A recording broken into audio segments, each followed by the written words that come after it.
Hello everyone, मेरा नाम है सीए साहिल ग्रोवर और आप देख रहे हैं हमारा YouTube channel CA knowledge portal. Guys, इस वीडियो में मैं आप लोगों के साथ लाया हूं अमेंडमेंट्स जो कि एप्लीकेबल हैं सीए इंटरमीडिएट मई 2021 एग्जामिनेशंस के लिए। तो अगर हम मई 21 एग्जामिनेशंस की बात करें तो CA inter corporate and other laws में हम अमेंडमेंट्स की अगर बात करते हैं तो सबसे बड़ी आपके लिए रिलीफ की बात यह है कि इस अटेम्प्ट में मई 21 अटेम्प्ट के लिए बहुत ही लिमिटेड सी अमेंडमेंट्स आई हैं जो कि आपके ऊपर अप्लाई करती हैं। अगर हम नोट्स की बात करें तो आपको नोट्स से ही अंदाजा लग रहा होगा, हार्डली 3 पेज के नोट्स हैं और टोटल 5 अमेंडमेंट्स हैं और वो 5 अमेंडमेंट्स कोई मेजर अमेंडमेंट्स नहीं है, बहुत छोटी छोटी सी रूल्स में बातें हैं जो चेंज आई है। तो वही अमेंडमेंट्स हैं जो हमने मई 2021 अटेम्प्ट के लिए कवर करनी है। इससे पहले हम लेक्चर को शुरू करें तो मैं आपको कुछ बेसिक बातें जो आपके कुछ डाउट्स हैं वो हम क्लियर कर देते हैं। ये अमेंडमेंट जो वीडियो में कवर कर रहा हूं obviously this is applicable for May 2021 attempt. मई 2021 में हम अमेंडमेंट्स की बात करें तो टोटल हमारे पास जो अमेंडमेंट्स आती हैं जो कवर्ड होती हैं दैट इज टिल 31 अक्टूबर 2020। तो 6 महीने पहले तक की अमेंडमेंट्स हमारे पास आती हैं। ऐसी नवंबर 20 जो पिछला अटेम्प्ट गया है उसके अंदर हमारी अमेंडमेंट्स आई थी टिल 30 अप्रैल 2020। तो इस वीडियो के अंदर जो मैं आप लोगों के साथ अमेंडमेंट्स कवर करने जा रहा हूं वो मैं लास्ट 6 मंथ्स में आई हुई अमेंडमेंट दैट इज 1 मई 2020 से लेकर 31 अक्टूबर 2020 जो अमेंडमेंट्स आई हैं वो अमेंडमेंट्स कवर करूंगा। दैट मींस ये वीडियो उन स्टूडेंट्स के लिए रेलेवेंट होगी जिन्होंने क्लासेस ली हैं जो कि मई 2020 तक अपडेटेड थी और उसके बाद उन्होंने अब मई 2021 अटेम्प्ट देना है। तो इन 6 महीनों में जो अमेंडमेंट्स आई हैं वो अमेंडमेंट्स में इसके अंदर कवर कर रहा हूं। दैट मींस ऐसे स्टूडेंट्स जिन्होंने मई 2020 से भी पुरानी क्लासेस ली हुई हैं उन लोगों ने शायद वो वाली अमेंडमेंट्स भी कवर नहीं करी होंगी जो 1 मई 2020 से पहले आ गई होंगी, यानी कि जो मई 2020 की क्लासेस होंगी वो 30 अप्रैल 2020 तक अपडेटेड रही होंगी। उसके बाद मई 2021 अटेम्प्ट के लिए जो नेक्स्ट 6 महीने के अमेंडमेंट्स हैं वो मैं आपके साथ कवर कर रहा हूं।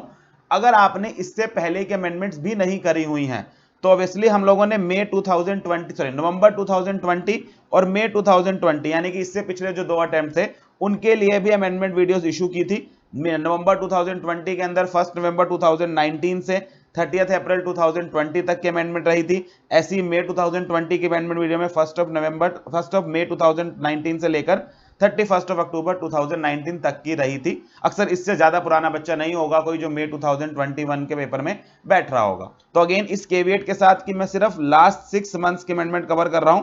अच्छा बेटा, आप लोगों ने अगर मेरे से क्लासेस ली हैं तो मैं आपको एक सिंपल सा तरीका बता देता हूं। अगर आपने 1 जनवरी 2020 या 1 जनवरी भी मत मानिए, अराउंड 20 दिसंबर 2019 या उसके बाद यानी कि 2020 में क्लास ली थी मेरे से तो वो नवंबर 2020 तक के लिए अपडेटेड थी, यानी कि 30 अप्रैल 2020 तक की अमेंडमेंट्स मैंने उसमें डाल रखी हैं। आपको एक अमेंडमेंट नोट जो नवंबर 2020 का था वो अमेंडमेंट वीडियो भी क्लासेस के अंदर मिली होंगी। तो आपकी क्लासेस 30 अप्रैल 2020 तक पूरी तरह से अपडेटेड थी। तो आपके लिए सिर्फ रेलेवेंट क्या है, अब आप ये वीडियो देख लीजिए। ये 5 छोटी छोटी अमेंडमेंट जो मैं आपको कराने वाला हूं ये मई 2021 के लिए आपको रेडी कर देगी। बाकी सारी क्लासेस एज इट इज रहेंगी, कोई चेंज नहीं आया उसके अंदर। अगर हां आपने 1 जनवरी 2020 से पहले की क्लासेस ली हुई हैं तो हो सकता है आपकी क्लासेस फिर नवंबर 2020 तक अपडेटेड ना हो। दैट मींस वो 30 अप्रैल 2020 तक अपडेटेड ना हो। फिर आपको नवंबर 2020 की जो अमेंडमेंट वीडियो है ये वीडियो भी देखनी पड़ेगी। इन दोनों वीडियो का लिंक, नवंबर 2020 का अमेंडमेंट वीडियो का लिंक और उससे भी पुराना एक वीडियो का लिंक जो मई 2020 का अमेंडमेंट वीडियो है, दोनों का लिंक मैं आपको वीडियो के नीचे डिस्क्रिप्शन में डाल रहा हूं। वो स्टूडेंट्स देख सकते हैं जो बहुत समय से आप लोगों ने, ऐसे स्टूडेंट जिन्होंने काफी समय पहले पुरानी क्लासेस ली थी या पहले पढ़ाई करी थी, अब वो अपडेटेड होना चाहते हैं तो वो देख सकते हैं। जिन बच्चों ने रीसेंट क्लासेस ली हुई हैं उनके लिए सिर्फ यही वीडियो सफिशिएंट है। तो आप मेरी गूगल ड्राइव ले रहे हैं, अगर पेन ड्राइव ले रहे हैं, ये रेगुलर क्लास में आपने बैच अटेंड किया था तो सिर्फ ये 5 छोटी छोटी अमेंडमेंट है जो आप लोगों ने कवर किए हैं, कवर करनी है and then you are updated for May 2021 attempt. तो विद दिस इंट्रोडक्शन आइए शुरू करते हैं। अगर हम अदर लॉज की बात करें बेटा, पहली बात तो अदर लॉज में किसी तरह की कोई अमेंडमेंट नहीं है। तो हमारे पास ले दे के अमेंडमेंट आ जाती है सिर्फ कंपनीज एक्ट के अंदर। कंपनीज एक्ट में मैंने आपको बताया हमारे पास टोटल 10 चैप्टर्स होते हैं कंपनीज एक्ट के, सेक्शन 1 से लेके 148 तक। उनमें से 5 चैप्टर्स में कोई अमेंडमेंट नहीं आई है, 5 चैप्टर्स में अमेंडमेंट आई है, तो उन चैप्टर्स के बारे में डिस्कस कर लेते हैं। चैप्टर 1 में कोई अमेंडमेंट नहीं होती, ऑब्वियसली 1 और सेक्शन 2 में क्या अमेंडमेंट आएगी। उसके बाद चैप्टर 2 जो था हमारा इनकॉर्पोरेशन से रिलेटेड, सेक्शन 3 से 22 तक लेके, उसमें भी कोई अमेंडमेंट नहीं है। चैप्टर 3 में which talks about prospectus and allotment of securities, यहां एक छोटी सी अमेंडमेंट आई है। दूसरी बात गाइस, इस अमेंडमेंट वीडियो को देखते देखते अगर आप मेरे स्टूडेंट हैं, आपने मेरे से क्लासेस ली है, तो अपनी कंपनी एक्ट की जो बुक है 2A पार्ट और 2B पार्ट, वो साथ साथ खोल के बैठिए, ताकि मैं आपको पेज नंबर बताता जाऊंगा जहां जहां पर आपने अमेंडमेंट ऐड करनी है। तो ये पांचों अमेंडमेंट्स आप वहां पर साथ साथ ऐड कर सकते हैं। अगेन, आपने मेरे से नई क्लास ली है, तो इन दैट केस आप लोग जहां भी आपका रेलेवेंट ये टॉपिक फॉल करेगा बुक के अंदर, वहां ये अमेंडमेंट्स ऐड कर सकते हैं। तो पहले हम बात कर रहे हैं चैप्टर 3 की, जो मेरी बुक के अंदर पार्ट 2A में कवर्ड मिलेगा आप लोगों को। Prospectus and allotment of securities, जो 2A बुक है उसके अंदर एक कवर्ड है, पेज 130 के ऊपर अमेंडमेंट कवर होगी उसके अंदर। इसके अंदर अमेंडमेंट क्या आई है बेटा, इसके अंदर भी सेक्शंस में कोई अमेंडमेंट नहीं है। अमेंडमेंट आई है रूल 14 में of companies prospectus and allotment of securities rule. ये रूल 14 बात किस बारे में करता था? रूल 14 हम रीड करते थे along with section 42 which talked about private placement of securities. तो प्राइवेट प्लेसमेंट के रेस्पेक्ट में एक रूल आता था, रूल 14। आ जाइए बुक के ऊपर चलते हैं हम, पेज नंबर 130 के ऊपर, तो आपको वहां पे शायद बुक देख के ये चीज याद आ जाए कि हमने हाँ ये चीज पढ़ी हुई है। तो पेज अगर 130 पे जाएंगे आप,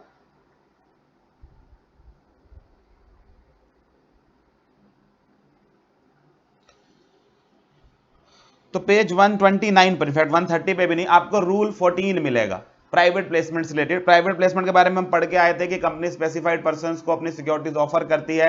इनका नंबर एक तय किया गया था कि एक साल में, फाइनेंशियल ईयर में 200 से ज्यादा लोगों को आप ऑफर नहीं कर सकते। हर क्लास ऑफ सिक्योरिटीज के लिए 200 अलग अलग काउंट किए जाएंगे। इसके अंदर QIBs एम्प्लॉइज काउंट नहीं होंगे। इस तरह की बातें प्राइवेट प्लेसमेंट पढ़ के आए थे।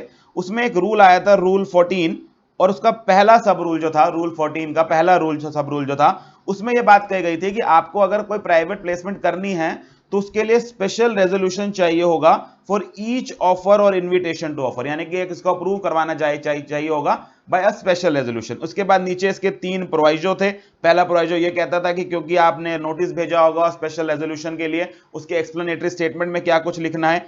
एक यहां पर एक्सेप्शन थी इस पॉइंट से रिलेटेड कि आपका जो ये स्पेशल रेजोल्यूशन है ये ईच ऑफर के लिए चाहिए होता है। इसकी एक एक्सेप्शन थी इन respect of non convertible debentures. तो नॉन कन्वर्टेबल डिबेंचर्स के बारे में उन्होंने क्या बोला था, यहां कोई अमेंडमेंट नहीं है, फिलहाल मैं आपको सिर्फ याद दिला रहा हूं आपको। नॉन कन्वर्टेबल डिबेंचर्स के रेस्पेक्ट में उन्होंने बोला था कि अगर नॉन कन्वर्टेबल डिबेंचर्स जो आप इशू कर रहे हैं वो with in the limit of section 180 subsection 1 clause C है, दैट इज ये आपके 100% of paid up share capital, free reserves और सिक्योरिटी प्रीमियम के अमाउंट के बराबर है या उससे कम है, तो आपको SR पास करने की जरूरत नहीं है, आप सिर्फ बोर्ड रेजोल्यूशन पास कर लीजिए, चलेगा। और हमने कहा था दूसरी बात, अगर ये 180 सबसेक्शन 1 क्लॉज C से ज्यादा है, यानी कि 100% of paid up share capital, free reserve और सिक्योरिटी प्रीमियम से ज्यादा जा रहा है, तो आपको SR पास करना है। लेकिन पूरे के पूरे साल के लिए आप सिर्फ एक SR पास कर लीजिए, चल जाएगा। तो ये हमारा सेकंड और थर्ड प्रोवाइजो था। अमेंडमेंट क्या आई है बेटा, इस थर्ड प्रोवाइजो के बाद एक फोर्थ प्रोवाइजो नया ऐड कर दिया गया है। तो अमेंडमेंट अभी तक जो मैं बता रहा था सिर्फ याद दिला रहा था, एक नया प्रोवाइजो ऐड किया गया है।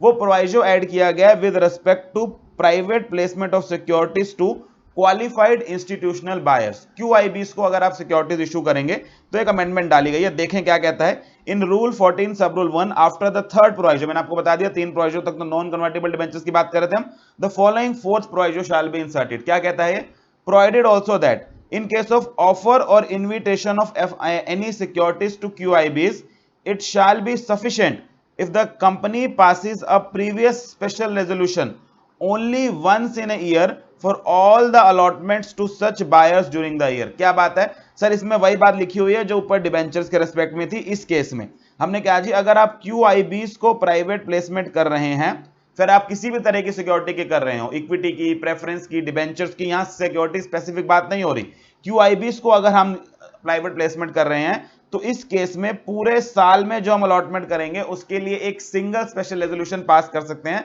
काम चल जाएगा। तो आप समझेंगे एक तरह से एक्सेप्शन हो गई इस बात की जो हम कहते थे कि हर ऑफर या इनविटेशन के लिए स्पेशल रेजोल्यूशन चाहिए। तो पहले 2 प्रोवाइजो हमें या थर्ड हमने बात की थी नॉन कन्वर्टेबल डिबेंचर्स की, फोर्थ प्रोविजो एक नया नीचे ऐड कर दिया गया जिसने मैं बात करी क्वालिफाइड इंस्टीट्यूशनल बायर्स की, कि अगर आप क्वालिफाइड इंस्टीट्यूशनल बायर्स को प्राइवेट प्लेसमेंट कर रहे हैं देन इन दैट केस आप पूरे साल के लिए एक स्पेशल रेजोल्यूशन पास कर लें, आपको अलग अलग हर ऑफर के लिए आप पास करने की जरूरत नहीं है। तो यही एक छोटी सी अमेंडमेंट थी। Provided that in case of offer or invitation to any securities to QIB, it shall be sufficient if the company passes a special resolution, previous special resolution only once in a year for all the allotments of the buyer during that year। तो ये छोटी सी बात आपको याद रखनी है। अच्छा, ये बताने की जरूरत नहीं है बेटा, जो ये नोट्स हैं ये आपको हमारे टेलीग्राम चैनल पर भी मिल जाएंगे, या आपको वीडियो के नीचे भी लिंक लगा हुआ मिल जाएगा, तो आप वहां से बहुत इजीली इसको डाउनलोड कर सकते हैं। हमारे जो टेलीग्राम चैनल है it's by the name of CA inter knowledge portal, आप में ज्यादातर स्टूडेंट्स के मेंबर होंगे, उसका लिंक भी नीचे मिल जाएगा। तो ये नोट्स आपको वहां पर अवेलेबल करा दिए जाएंगे। अच्छा, नेक्स्ट यही अमेंडमेंट थी आपकी चैप्टर 3 के अंदर, छोटी सी पेज 130 पे आप इसको नोट डाउन कर सकते हैं कि हाँ एक नई अमेंडमेंट वहां पर डाली है, एक नया प्रोविजो डाल दिया गया। फिर हम आते हैं चैप्टर 4 के ऊपर जो बात करता है शेयर कैपिटल एंड डिबेंचर्स की। अच्छा, इससे पहले हम चैप्टर 4 पे आएंगे बेटा, ये मेरी बुक के अंदर आपको 2B में मिलेगा, तो एक ही बार आपने 2A बुक खोली हुई है, तो 2A में मैंने आप लोगों के साथ इसके बाद चैप्टर 7 कवर किया हुआ, तो पहले चैप्टर 7 वाली अमेंडमेंट ही कर लेते हैं। चैप्टर 7 जो कि बात करता था मैनेजमेंट एंड एडमिनिस्ट्रेशन में, सेक्शन 88 to 122, अगेन ये भी आपकी 2A बुक के अंदर ही कवर्ड होगा। इसके अंदर भी एक छोटी सी अमेंडमेंट आई है in section 92 which talked about annual return. In fact ये वाली अमेंडमेंट मैंने आप लोगों को क्लास में कवर करा ही दी थी, वहां मैंने लिखवा दिया था कि एक अमेंडमेंट आ गई है इसमें जो कि नोटिफाई नहीं हुई है। उस समय जब मैं क्लास ले रहा था उस समय नोटिफाई नहीं हुई थी, इसलिए मैंने आपको सिर्फ लिखवा के छोड़ दी थी।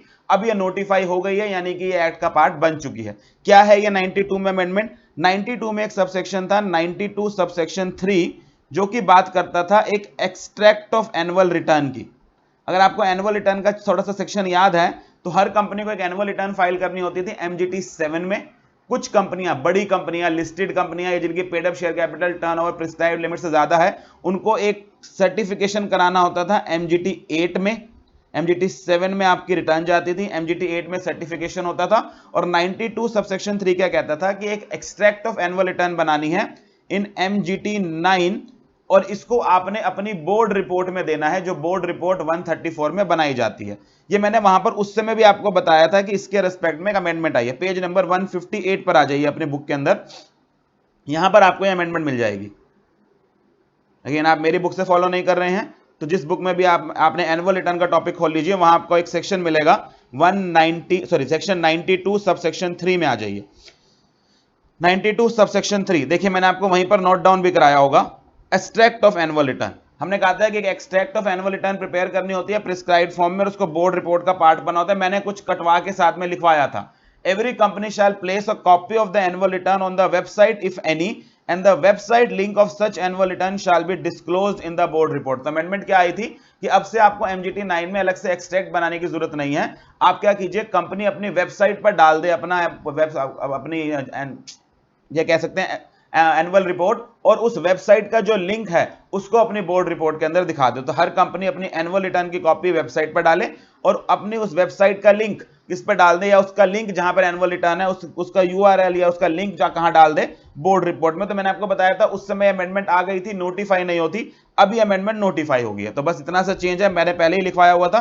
तो 92 subsection 3 the following shall be substituted, every company shall place a copy of the annual return on the website of the company if any, and the web link of such annual return shall be disclosed in the board report. तो इसी के corresponding एक rule था, rule 12, ये भी book में covered है page 158 page के अंदर ही।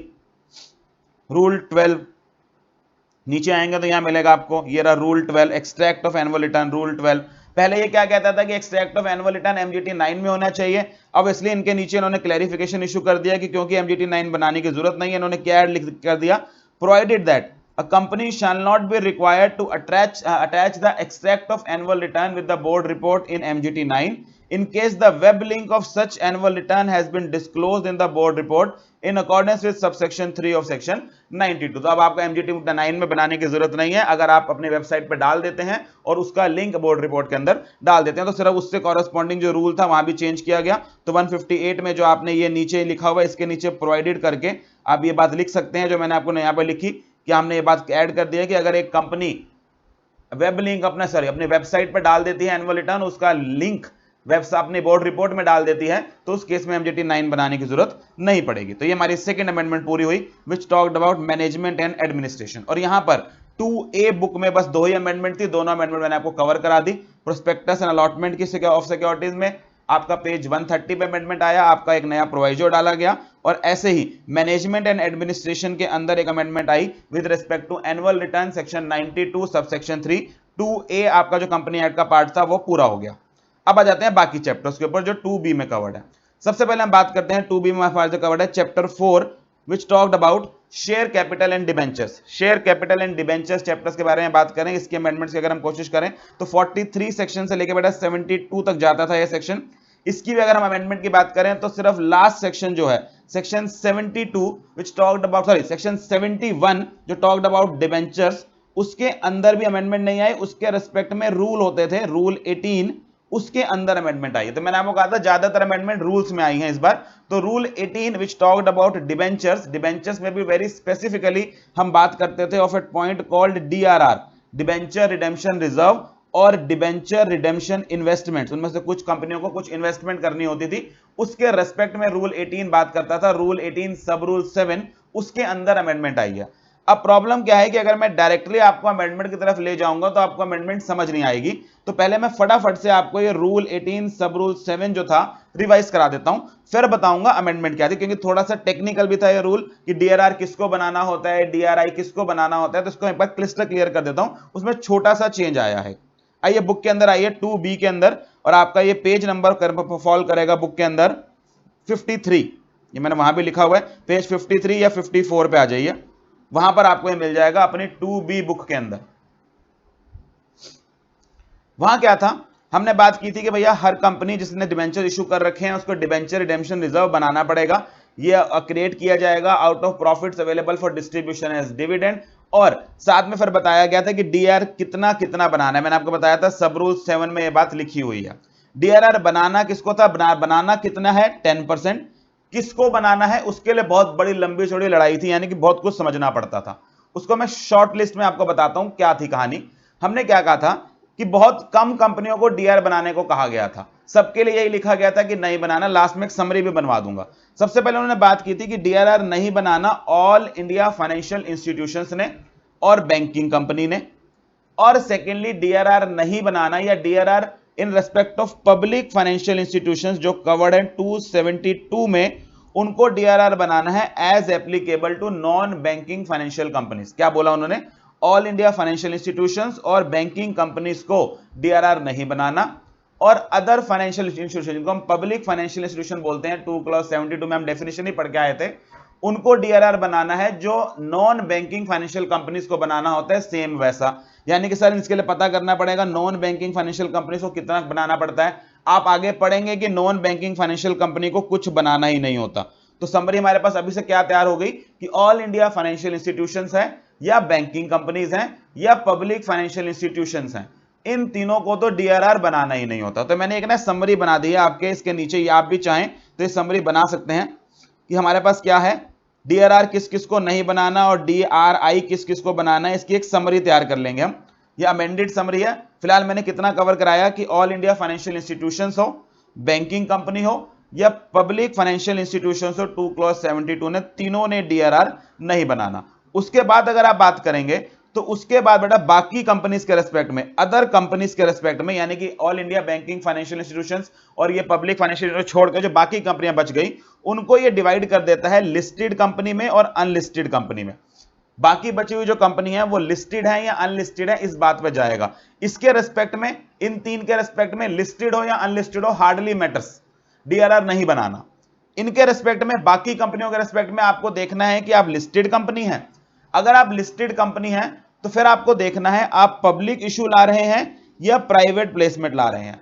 अगर आप पब्लिक इशू ला रहे हैं तो अगर आप नॉन बैंकिंग फाइनेंशियल कंपनी है, सर अच्छा नॉन बैंकिंग फाइनेंशियल कंपनी, उन्होंने कहा था पीएफआई को वही बनाना है जो नॉन बैंकिंग फाइनेंशियल कंपनी को बनाना है। तो उन्होंने पहली बात बताया, नॉन बैंकिंग फाइनेंशियल कंपनी अगर लिस्टेड है और वो पब्लिक इशू ला रही है तो उसको कोई डीआरआर नहीं बनाना। ऐसे ही हाउसिंग फाइनेंस कंपनी को कोई डीआरआर नहीं बनाना। और सबसे बड़ी बात सर घुमा फिरा के लिख रहे हैं, लास्ट में लिख दिया अदर लिस्टेड कंपनियों को भी कोई डीआरआर नहीं बनाना। यानी कि सिंपल बात, कोई भी लिस्टेड कंपनी जो पब्लिक इशू ला रही है, फिर वो एनबीएफसी हो, हाउसिंग फाइनेंस कंपनी हो या नॉर्मल कोई भी लिस्टेड कंपनी हो, अगर वो पब्लिक इशू लाती है तो उसको कोई डीआरआर नहीं बनाना। और सबसे बड़ी बात, लास्ट में उन्होंने क्या लिखा, अगर वो प्राइवेट प्लेसमेंट भी लाती है तो भी उसको कोई डीआरआर नहीं बनाना। लो, यानी कि सिंपल सी बात, सर लिस्टेड कंपनी को डीआरआर बनाना ही नहीं है, फिर वो पब्लिक इशू ला रही हो, एनबीएफसी के फॉर्म में होगा, वो हाउसिंग फाइनेंस कंपनी के केस में हो, अदर लिस्टेड कंपनी हो या वो प्राइवेट प्लेसमेंट ला रही हो। सर फिर इतना घुमाया फिराया क्यों है, पता नहीं बेटा। लास्ट में देखिए, बात तो एक ही लिखी है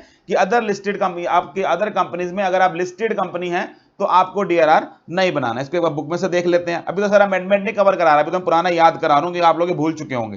तो हमने क्या लिखा, for listed company other than all India banking financial institution and banking companies, DRR is not required in case of public issue of debentures for NBFCs registered with RBI and for housing finance companies and for other listed companies, and in case of privately placed debentures for companies specified in clause A and B। यानी कि यही बात, अगर privately में भी आप क्या हैं, आप एनबीएफसी हैं या हाउसिंग फाइनेंस कंपनी है या अदर प्राइवेट का अदर कंपनी है, प्राइवेट प्लेसमेंट भी कर रहे हैं, तो भी आपने नहीं बनाना डीआर। तो लिस्टेड में सर हमने देख लिया, लिस्टेड में पब्लिक कर रहे हो, एनबीएफसी हो, हाउसिंग फाइनेंस कंपनी हो या अदर हो, नहीं बनाना। ऐसी प्राइवेट में भी अगर आप एनबीएफसी हैं, हाउसिंग फाइनेंस कंपनी है या अदर हैं, कोई भी है, तो भी आपको नहीं बनाना है। सिंपल सी बात, लिस्टेड कंपनी ने बनाना ही नहीं। तो सर फिर अनलिस्टेड में आ जाते हैं। अब सर अनलिस्टेड में भी पब्लिक इश्यू और प्राइवेट प्लेसमेंट में बांटा हुआ है। बेटा यहां बांट ही नहीं सकते, reason, unlisted company public issue ला ही नहीं सकती इस देश में, क्योंकि हमारे पास एक सेक्शन था, सेक्शन 40, जो ये कहता था कि अगर आप पब्लिक इशू ला रहे हैं तो आपको कंपल्सरली उसको लिस्ट कराना पड़ता है। तो अगर आप अनलिस्टेड हैं तो ऑब्वियसली आप पब्लिक इशू कभी ला ही नहीं सकते। तो अंडरस्टूड हो जाता है, यहां सिर्फ क्या कवर हो रहा होगा, प्राइवेट प्लेसमेंट ही कवर हो रहा होगा। तो यहां पब्लिक प्लेसमेंट का, पब्लिक का तो बात ही नहीं उठती। तो उन्होंने स्पेसिफिकली लिखा नहीं, लेकिन हमें समझ आता है अनलिस्टेड में तो क्या ही हो रहा होगा, प्राइवेट प्लेसमेंट हो रहा होगा। वहां पर भी क्या था, एनबीएफसी हो या हाउसिंग फाइनेंस कंपनी हो तो नहीं बनाना। सर एनबीएफसी की तो सारी कहानी क्लियर होगी, एनबीएफसी लिस्टेड हो, पब्लिक इशू ला रही हो तो भी नहीं बनाना, एनबीएफसी लिस्टेड हो, प्राइवेट प्लेसमेंट ला रही हो तो भी नहीं बनाना, और एनबीएफसी अनलिस्टेड हो तो भी नहीं बनाना। यानी कि एनबीएफसी को बनाना ही नहीं है। तो और ये बात हमने क्या देखी थी कि पब्लिक फाइनेंशियल इंस्टीट्यूशन के रिस्पेक्ट में उन्होंने क्या बोला था, उतना बनाना है जितना एनबीएफसी ने बनाना है। और सारा एनालिसिस करके क्या समझ आया कि एनबीएफसी को तो बनाना ही नहीं होता। तो फिर मैंने इसलिए डायरेक्टली वहां पर आपको क्या लिखवा दिया था कि पब्लिक फाइनेंशियल इंस्टीट्यूशंस को तो बनाना ही नहीं होता। लास्टली उन्होंने क्या लिखा कि अगर आप अनलिस्टेड कंपनी हैं और अदर अनलिस्टेड कंपनी है, एनबीएफसी नहीं है, हाउसिंग फाइनेंस कंपनी नहीं है, तो आपको डीआरआर बनाना है 10% का। सर यानी घूम फिर के सारी कहानी ये समझ आती है कि सारी गाथा पढ़ने के बाद एक बात समझ आई कि अगर आप other company, other unlisted company है, यानी कि एनबीएफसी नहीं है, हाउसिंग फाइनेंस कंपनी नहीं है, एएफआई नहीं है, बैंकिंग कंपनी नहीं है, पब्लिक फाइनेंशियल इंस्टीट्यूशन है, सिंपल कंपनी है और क्या है, अनलिस्टेड कंपनी है, तो आपको डीआरआर बनाना पड़ेगा 10% पे। अगर आप लिस्टेड हैं, बड़ी कंपनी है, लिस्टेड है, नहीं बनाना, अनलिस्टेड है, अदर कैटेगरी में फॉल करते हैं तो 10% बनाना है। कोई अमेंडमेंट नहीं बेटा इस पोर्शन में, ये सब पुराना याद हो रहा है। अमेंडमेंट कहां आई है, अमेंडमेंट आई है डीआरआई में, इन्वेस्टमेंट में। अब इन्होंने क्या कहा कि डीआरआर तो बनाना ही बनाना है। उसके बाद इन्होंने क्या बोला था कि कुछ कंपनियों को 30th April of each year से पहले पहले इन्वेस्ट करना है, डिपॉजिट करना है of a sum which shall not be less than 15% of the amount of debentures maturing during that year in specified investments। वो स्पेसिफाइड इन्वेस्टमेंट नीचे बताई हुई थी कौन कौन सी होती हैं, कि डिपॉजिट शेड्यूल बैंक के पास, अनएंकम्बर्ड सिक्योरिटीज, कुछ स्पेसिफाइड सिक्योरिटीज में, लिक्विड सिक्योरिटीज में पैसा रखना पड़ता है। डीआरआई, डिबेंचर रिडेम्पशन इन्वेस्टमेंट के रूप में कितना होता है, 15%। अब सवाल उठता था कि डीआरआर किस किस को बनाना है, ये तो समझ आ गया। डीआरआई किस किस को करना है, कि इन्वेस्टमेंट किस किस को करके रखनी है, उसके लिए वो क्या लिखते थे, in case of a company covered in item A and item B of sub clause 3 of clause B. Sir ये क्या है, item A and item B of sub clause 3 of clause B. लो बेटा इसकी बात हो रही है, इन दोनों की, इन दोनों को बनाना है। यानी कि सर समझ आया, लिस्टेड कंपनी में बात हो रही है हमारे चार्ट के हिसाब से, इनकी आप पब्लिक इशू ला रहे हो, फिर आप कुछ भी हो, या प्राइवेट ला रहे हो, कुछ भी हो, आपको बनाना था। और दूसरी बात क्या लिखी हुई है इसके अंदर, पहले क्या लिखा था, item A and item B of sub clause 3 of clause B, और item B of sub clause 4 of clause B, item B of sub clause 4 of clause B, यानी कि सिर्फ इनको या इनको छोड़ दिया, यानी कि इन तीन के लिए बोला गया था कि क्या करिए 15% इन्वेस्टमेंट भी बनाइए। किस किस के लिए? पब्लिक इशू के केस में, अगर लिस्टेड कंपनी है तो पब्लिक इशू के केस में, इन दोनों में, और प्राइवेट प्लेसमेंट। लिस्टेड कंपनी को तो बनाना ही बनाना था, अनलिस्टेड में किसको दिया गया था? जिसको डीआरआर बनाना था ना, उसी को क्या कहा गया था कि इन्वेस्टमेंट करिए। तो सर ये समझ आया, पहले क्या था, पब्लिक इशू में तो आपने करना ही करना है, प्राइवेट में भी 15% बनाना है, और अनलिस्टेड के केस में 15% बनाना है। अब चेंज क्या आया है बेटा? चेंज ये आया है कि उन्होंने इस वाली के लिए डीआरआर के रिक्वायरमेंट खत्म कर दिया। आइए चेंज पढ़ें, अब आपको अमेंडमेंट समझ आएगी। अमेंडमेंट नोट्स में आइए, पहले भाषा क्या थी और अब भाषा क्या है, कंपेयर करिएगा। पहले की भाषा आपके सामने रख देता हूं, ये थी भाषा, और अब की नई भाषा आपके सामने रख देता हूं, ये है भाषा। अगर मैं आपको स्टार्ट सीधी अमेंडमेंट बता देता तो समझ ना आता सर हमारी। अब हमें समझ आ रहा है कि अमेंडमेंट आई कहां पर है। अमेंडमेंट आई है इस रेस्पेक्ट में कि डीआरआई किसको बनाना है। पढ़ें, अब क्या कहता है, in case of company covered in item A of sub clause 3 of clause B. Sir यहां वहां लिखा था आइटम ए और आइटम बी, वो और आइटम बी वर्ड हट गया सर, ये हटाया है। और सेकंड पॉइंट में कुछ हटाया है, item B of sub clause 4 of clause B, नहीं, वो तो सेम लिखा है item B of sub clause B of 4 B. यानी कि सर पहले आइटम ए और आइटम बी वाले को, तो आइटम आइटम नाम करके ना परेशान कर देते हैं आपको। आइटम ए और आइटम बी, आइटम ए और आइटम बी क्या था? पब्लिक इशू, लिस्टेड कंपनी में ये दोनों वाले, यानी कि ये आइटम ए और ये आइटम बी, यानी कि अगर आप प्राइवेट प्लेसमेंट भी कर रहे थे। अब ये आइटम बी नाम हटा दिया इन्होंने, तो यानी कि प्रैक्टिकली बात क्या बनी सर, पहले 4 जगह 15% बनता था, पहले ना 4 जगह 15% बनता था। आइटम ए में 2 कवर होते थे। आइटम ए में कौन कौन से 2 कवर होते थे? एनबीएफसी और हाउसिंग फाइनेंस, और अदर लिस्टेड कंपनी 15-15 ये बनाते थे। आइटम बी में ये कवर्ड होते थे, 15% ये बनाता था, और फिर सेकंड पॉइंट में कवर होते थे आइटम बी ऑफ क्लॉज 4, ये बनाता था। अब उन्होंने आइटम ए और आइटम बी वर्ड काट दिया, तो इसको नहीं बनाना पड़ता। That is the summary. अब ये समरी आप बना सकते हैं, ये आपको याद हो जाएगी कि सर ये कहानी है कि अगर आप AIFI हैं, ऑल इंडिया फाइनेंशियल इंस्टीट्यूशंस हैं, बैंकिंग कंपनी है, या पब्लिक फाइनेंशियल इंस्टीट्यूशन है 2 क्लॉज 72 में, फिर आप लिस्टेड कंपनी हो, अनलिस्टेड कंपनी हो, प्राइवेट प्लेसमेंट कर रहे हो, पब्लिक प्लेसमेंट कर रहे हो, कुछ कर रहे हो, डीआरआर नहीं बनाना, बात खत्म। डीआरआर नहीं बनाना, बात खत्म। अदर कंपनीज में लिस्टेड कंपनी है तो भैया डीआरआर तो बनाना नहीं, लेकिन उसमें कहानी बहुत गड़ी हुई है, पब्लिक इशू किया है, प्राइवेट प्लेसमेंट किया है, एनबीएफसी हो, हाउसिंग फाइनेंस कंपनी हो, अदर लिस्टेड कंपनी हो, कुछ नहीं करना। याद क्या रखना है कि डीआरआर तो बनेगा नहीं। लेकिन बेटा अगर लिस्टेड कंपनी हो और पब्लिक इशू ला रहे हो तो आपको डीआरआई करना पड़ेगा 15% का।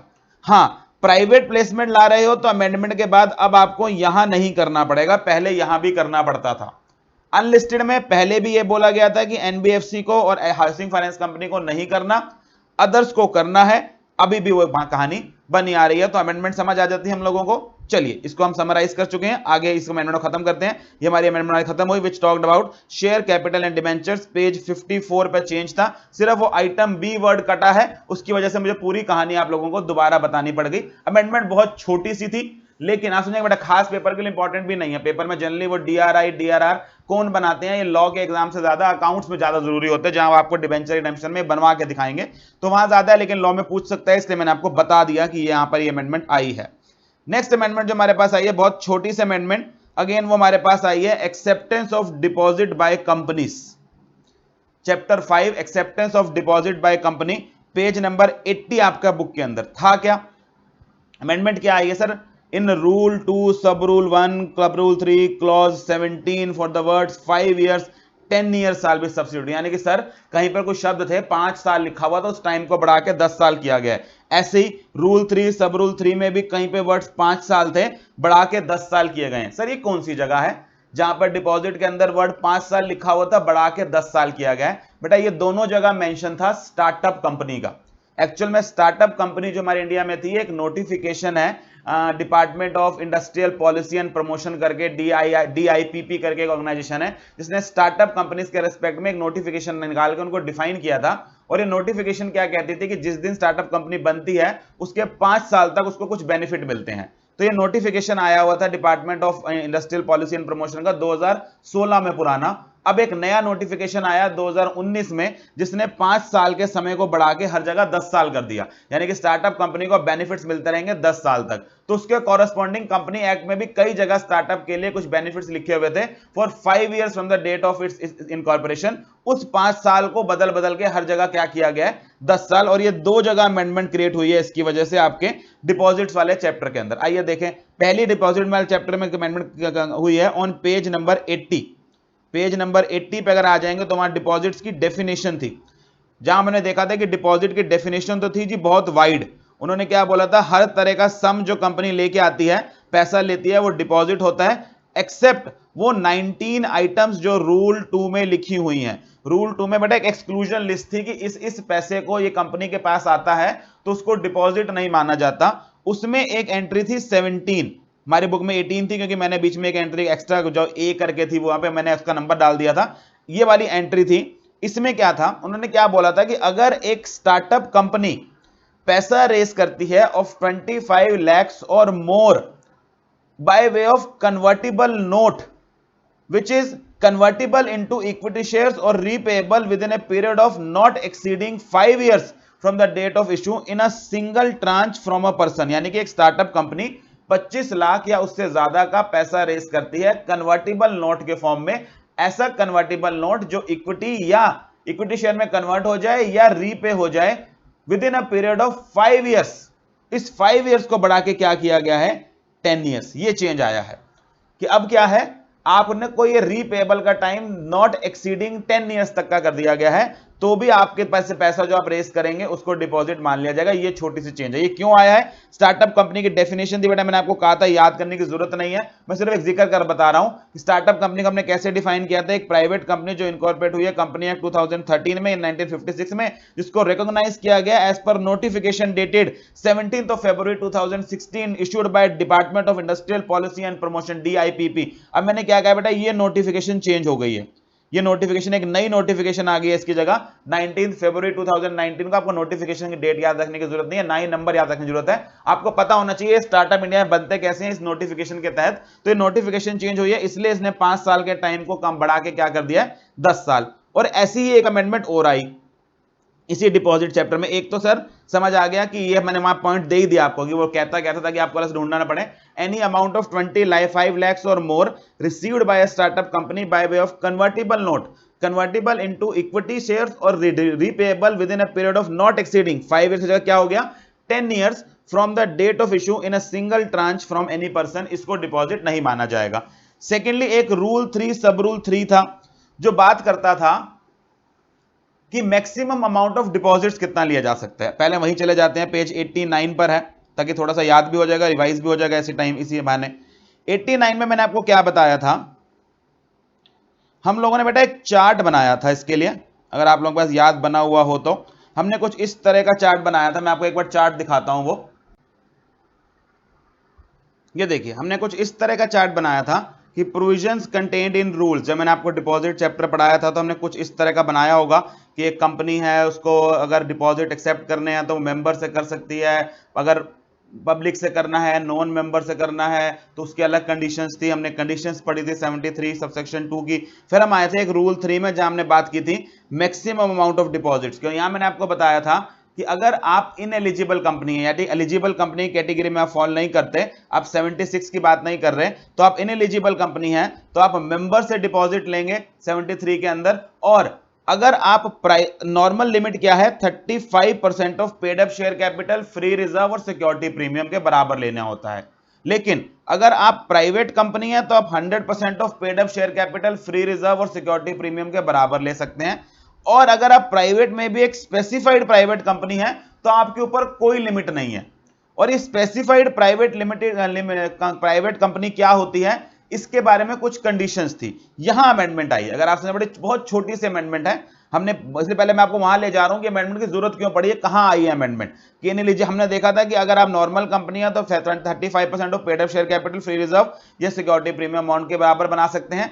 प्राइवेट कंपनी के लिए लिमिट बढ़ा के 100% थी और स्पेसिफाइड प्राइवेट लिमिटेड कंपनी के लिए कोई लिमिट नहीं थी। और स्पेसिफाइड प्राइवेट लिमिटेड कंपनी होती कौन सी थी, इसके लिए बात लिखी हुई थी, तो वो देखते हैं। स्पेसिफाइड प्राइवेट लिमिटेड के लिए क्या लिखा हुआ था, provided that the maximum limit in respect of deposit, page 85 पर, to be accepted from members shall not apply to following class of private companies. Number 1, a private company which is a startup company for 5 years from the date of incorporation. बेटा वही वाली बात, यहां पर भी बढ़ा के कितना कर दिया गया, 10 years, बस यही चेंज है।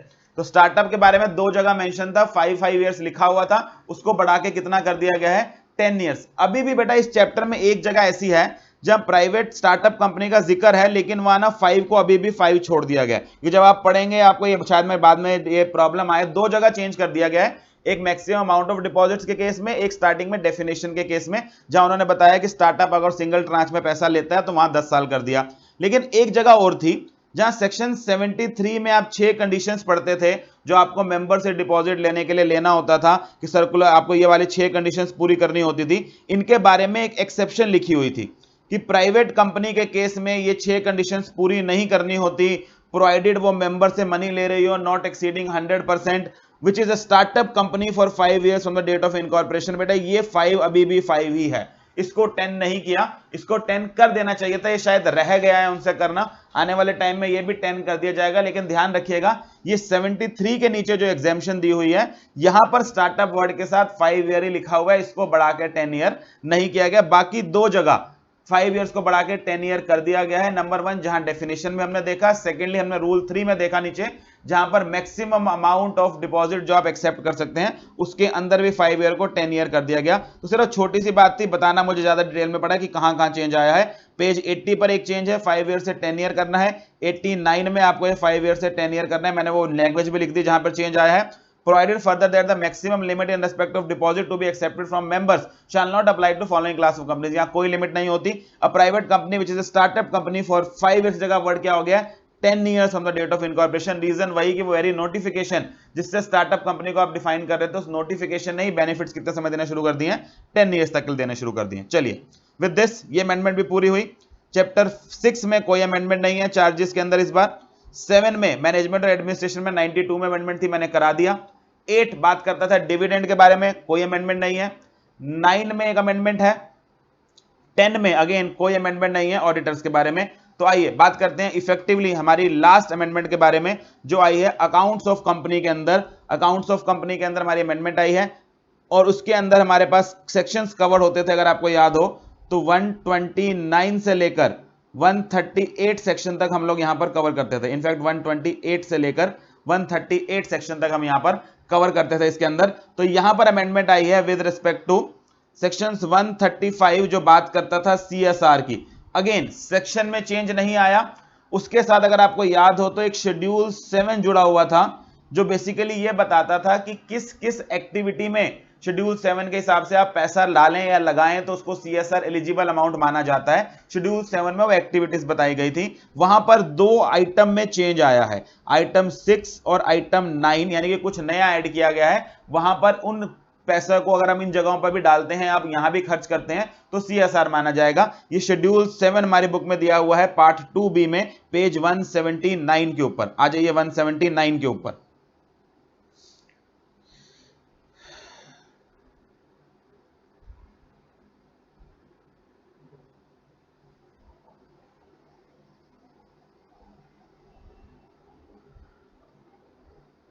वन 179 पेज के ऊपर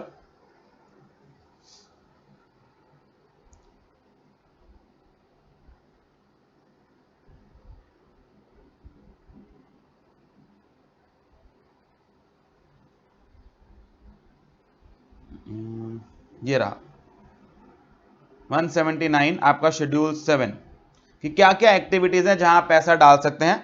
एक तो बेटा आइटम 6 में चेंज आया। आइटम 6 पहले कहता क्या था, अगर आप पैसा खर्च करते हैं on measures for the benefit of armed force veterans, their war widows and their dependents. Army में काम करने वाले वेटरन्स अगर उनकी डेथ हो जाती है तो उनके विडोज और डिपेंडेंट्स के लिए आप पैसा खर्च करते हैं तो वो सीएसआर माना जाएगा। इसके अंदर अमेंडमेंट देखें क्या आई। In point 6 after the word war widow and their dependents, हमने देखा ये वर्ड वहां है, the following word shall be inserted. क्या?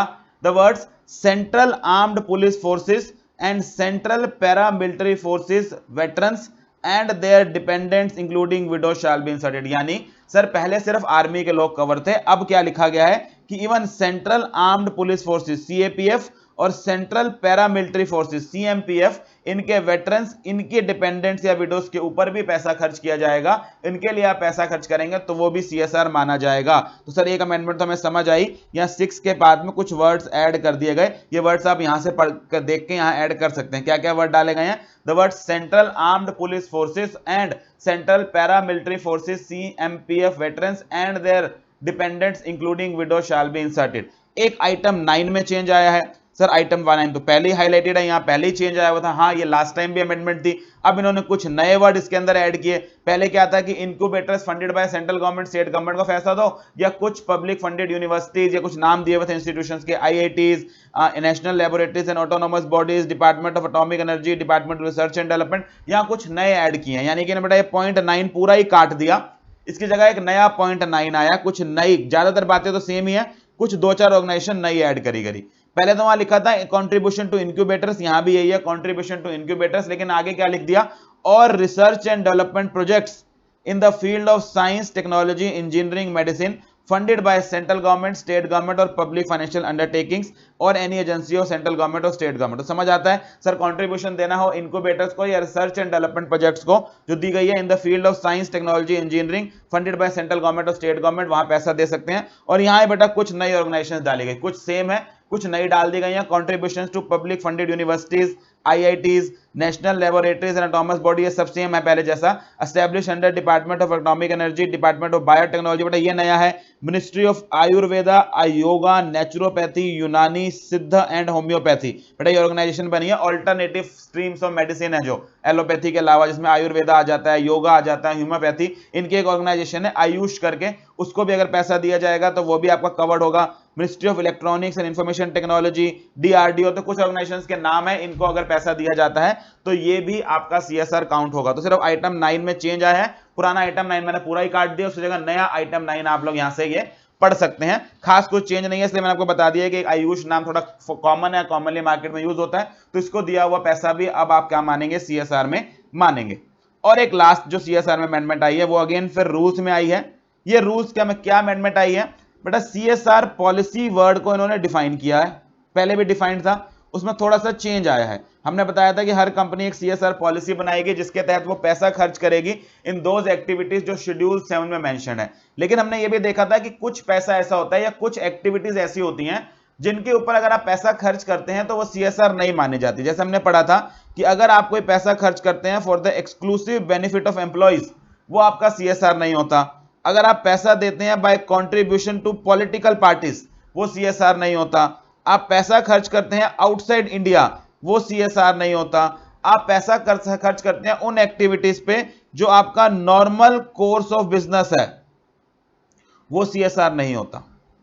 यानी कि उन चीजों पे पैसा खर्च करना जो ऑलरेडी आपका काम है, बिजनेस है, उसके ऊपर आप सीएसआर नहीं बोल सकते। यानी कि बेटा एक ऑर्गेनाइजेशन जो स्कूल बनाती है वो स्कूल ही बना रही है तो वो सीएसआर नहीं है। आप मेडिसिन बनाते हैं, मेडिसिन से रिलेटेड कोई काम कर रहे हैं, वो सीएसआर नहीं है। आप पढ़ाई लिखाई का काम करते हैं, कॉपीज बुक्स बनाते हैं, वही कॉपी बुक थोड़ी सी सस्ती करके लोगों में बेचना शुरू कर देते हैं या गरीबों में बांटना शुरू कर देते हैं, वो सीएसआर नहीं है, बिकॉज वो नॉर्मल कोर्स ऑफ बिजनेस का पार्ट ही है आपके। ये हमारा पार्ट पहले लिखा हुआ था, ये बात अभी भी लिखी हुई है 2 क्लॉज सब रूल 1E में, बस एक नई बात साथ में ऐड हो गई है प्रोवाइडेड करके, जो मैंने रेड की हुई है। ये आप समझ जाएंगे कारण क्या है। उन्होंने क्या लिखा? CSR policy relates to activities to be undertaken by the company in areas और subject specified in schedule 7 excluding activities undertaken in pursuance of normal course of business. Sir यहां तक समझ आता है कि नॉर्मल कोर्स ऑफ बिजनेस वाली activity CSR नहीं होंगी। नीचे क्या लिख दिया? Provided that any company engaged in research and development activity of new vaccines, drugs, medical devices in their normal course of business may undertake research and development activity of new vaccine, drugs or medical devices related to COVID-19 for the financial year 2021, 21-22, 22-23। यानी कि sir एक exception दी गई कि generally normal course of business में अगर आप पैसा खर्च करते हैं तो वो सीएसआर नहीं होता। यानी कि वही काम कर रहे होते हैं जो आपका नॉर्मल काम है, उसके ऊपर खर्च किया गया पैसा सीएसआर नहीं होता।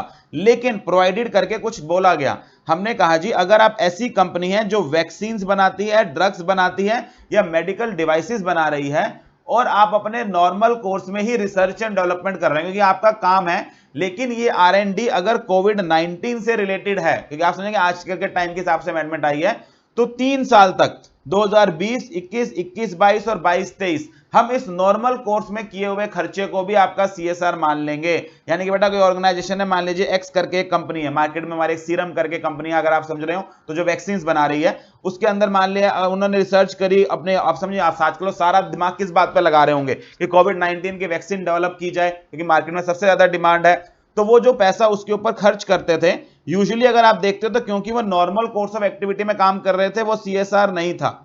लेकिन इस प्रोवाइडर ने क्या कह दिया कि ऐसी ऑर्गेनाइजेशन जो वैक्सीन बनाती हैं, ड्रग्स बनाती हैं या मेडिकल डिवाइसेस बनाती हैं, अगर वो नॉर्मल कोर्स ऑफ बिजनेस में ही रिसर्च एंड डेवलपमेंट कर रही हैं और वैक्सीन, ड्रग्स या मेडिकल डिवाइसेस बना रही हैं रिलेटिंग टू कोविड-19, तो 3 साल तक उनका यह खर्चा, इन 3 सालों में किया गया खर्चा, भले ही फिर वो नॉर्मल कोर्स में ही क्यों ना रिसर्च एंड डेवलपमेंट है, उनका नॉर्मल काम ही क्यों ना है, उसको हम CSR मानेंगे, subject to conditions that such research and development activities shall be carried out in collaborations with any institutions और organisations mentioned in item 9 of schedule 7। लेकिन ये रिसर्च एंड ऑर्गेनाइजेशन अकेले नहीं करनी है, इन ऑर्गेनाइजेशन जिनका हमने नाम लिखा है ऊपर ना पॉइंट 9 में, इनके कोलैबोरेशन में करी हुई होनी चाहिए। And the details of such activities should be disclose separately in the annual report on CSR included in the board report. Plus ये जो आपने रिसर्च एंड डेवलपमेंट किया है, जो नॉर्मल कोर्स में किया है, जिसको हम CSR मान रहे हैं, इसको अलग से मेंशन करना है in the annual report on CSR, जो आप लिखते हैं अपनी बोर्ड रिपोर्ट में। बोर्ड रिपोर्ट में एक जाती है एनुअल रिपोर्ट ऑन CSR, उसमें इसका अलग से जिक्र होना चाहिए। तो ये इन्होंने इसके ऊपर कंडीशन लगाई। यानी कि सिंपल बात क्या रखनी है सर, अभी भी रूल तो यही है कि नॉर्मल कोर्स ऑफ बिजनेस में अगर पैसा खर्च किया जाए तो वो CSR नहीं होता, लेकिन एक प्रोविजो क्रिएट कर दिया गया है कि अगर आप वैक्सीन, ड्रग्स और मेडिकल डिवाइसेस बनाते हैं और आपने 2021 में, 21-22 में और 22-23 में 3 साल में नॉर्मल कोर्स के अंदर कोविड-19 से रिलेटेड रिसर्च के लिए कोई न्यू वैक्सीन बनाई है, ड्रग बनाया है, मेडिकल डिवाइसेस के ऊपर खर्चा किया है, तो वो हम CSR मान लेंगे, प्रोवाइडेड ये रिसर्च आइटम 9 में जो ये ऑर्गेनाइजेशंस हैं इनके कोलैबोरेशन में होनी चाहिए, और आप इसकी एक्टिविटी की डिटेल अपनी एनुअल रिपोर्ट ऑन जो CSR है, जो बोर्ड रिपोर्ट में इंक्लूड की जाती है, उसमें देंगे। एक बेटा इसी से रिलेटेड बात थी रूल 4, जो ये बात लिखता था कि activities undertaken in pursuance of normal course of business वो CSR नहीं होती है, ये बात वहां से काट दी गई है, यानी कि वहां नहीं लिखी। क्यों वहां नहीं लिखी? इसका मतलब सर आप नॉर्मल कोर्स में किया हुआ खर्चा मान लिया जाएगा? नहीं, क्योंकि उन्होंने ये बात ऊपर CSR पॉलिसी की डेफिनेशन में ही डाल दी कि जनरली वो वाले खर्चे जो नॉर्मल कोर्स ऑफ बिजनेस में किए जाते हैं वो एक्सक्लूड किए जाएंगे, वो आपका CSR पॉलिसी में काउंट नहीं होंगे, प्रोवाइडेड ये वाली बात डाली जाए। तो सिर्फ समरी ये है कि एक एक्सेप्शन क्रिएट कर दिया गया कोविड-19 को देखते हुए कि नॉर्मल कोर्स ऑफ बिजनेस में भी अगर खर्चा कर रही है ये वाली कंपनी तो इसको CSR मान लिया जाएगा। This was all your amendments. ये सारी अमेंडमेंट्स थी जो हमने कवर किया। टोटल 5 अमेंडमेंट्स थी, 5 अलग अलग चैप्टर्स के अंदर, पांचों मैंने डिटेल में आप लोगों के साथ कवर करी। अगेन कैविएट दे देता हूं, एक यहाँ में क्लियर कर देता हूं, ये सिर्फ वो अमेंडमेंट्स हैं जो 1 मई 2020 से लेकर 31 अक्टूबर 2020 तक आई हैं, यानी कि जो इन 6 महीनों में आई हैं। इससे ज्यादा पुरानी क्लासेस आपने ली हुई हैं, यानी कि नवंबर 20 तक से भी पुरानी क्लासेस अगर आपने ली थी, जो कि अपडेटेड थी 30 नवंबर 2020 तक, 30 अप्रैल 2020 तक, तो फिर आपको ये वीडियोस भी शायद देखनी पड़ जाए। इन दोनों वीडियोस का link amendments for November 2020 and amendment for May 2020 जो उससे भी पुरानी है, ये मैं डाल रहा हूं, जिस बच्चे को जरूरत लगती है वो ये देख सकता है। बाकी जो मेरे स्टूडेंट्स हैं जिन्होंने नवंबर 20 वाली क्लासेस ली हैं, उसके अंदर आपने अगर 1 जनवरी 2020 के बाद क्लास ली होगी या 15 दिसंबर 2019 ही मान लें, क्योंकि लगभग एक ही क्लासेस दी गई थी, आपको कोई पुरानी क्लास देखने की जरूरत नहीं है। आपकी क्लास नवंबर 20 अटेम्प्ट के लिए यानी कि 30 अप्रैल तक के लिए अपडेटेड थी। अब आपको सिर्फ ये 6 महीने में जो 5 छोटी छोटी अमेंडमेंट्स आई हैं ये कवर कर लेनी है, तो आप पूरी मई 21 के लिए अपडेटेड हो जाएंगे। चलिए, I think I have made the things clear. मैंने सारी अमेंडमेंट्स आप लोगों के साथ कवर कर लिया। अदर लॉ में कोई अमेंडमेंट नहीं है, कंपनी लॉ की अमेंडमेंट हमने कवर कर ली। चलिए, तो दैट वाज ऑल जो हमने अमेंडमेंट में कवर किया। आई होप क्लास यूजफुल रही होगी। अगर आपको अपने फ्रेंड्स वगैरह के साथ आपको लगता है शेयर करनी चाहिए तो अमेंडमेंट वीडियो को शेयर कीजिएगा। चलिए, all the very best for the exam. Take care, good bye.